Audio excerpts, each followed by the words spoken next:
Hi, welcome back. I'm going to show you how I wind yarn. I get a lot of yarn from Goodwill and it comes in a mess.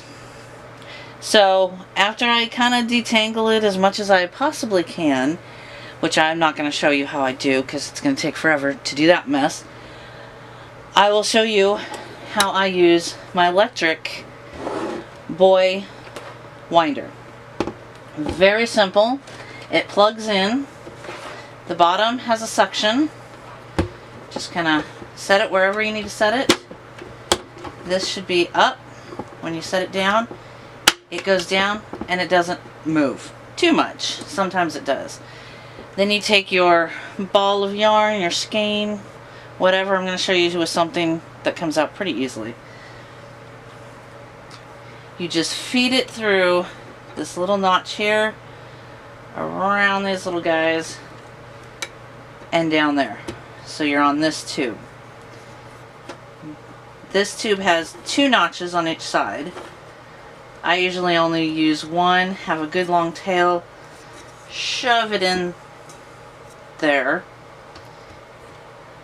I hold it kind of, little bit of tension, and I start going kind of slow at first. And then I just let it do its thing. You can speed it up. You can slow it down if you have knots. I stop it, I work my knots, and then I go back to it. So just let this go for a minute or so.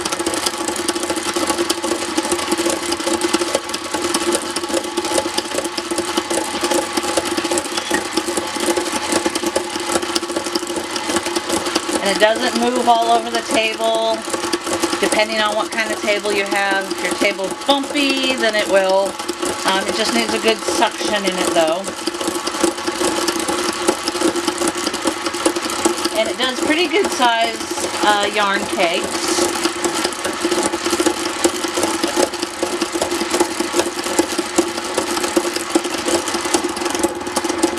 And you can slow it down to get a little bit tighter.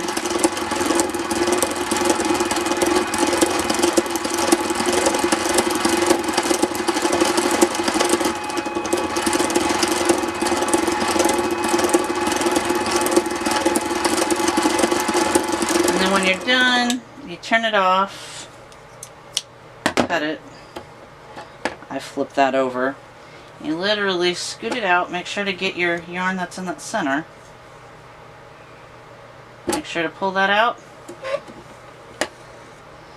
There's your little yarn cake. Pull from the center. I always take this, kind of tighten it, wind it back into itself. And this is really loose. I don't usually like them this loose, but for the time being. And there you go. And then you can just simply pull it out. So that's the electric boy yarn winder. I found them at Michael's. I think they're $100 or so US. Use a 50 or a 60% off coupon. Makes the price go way down, and it's worth it. Or you put it on your holiday list. So that's how I got this little one. So thank you for joining me, learning how to use my electric yarn winder. If you want to see anything else, comment below. Don't forget to hit the subscribe button. Thank you. See you next time.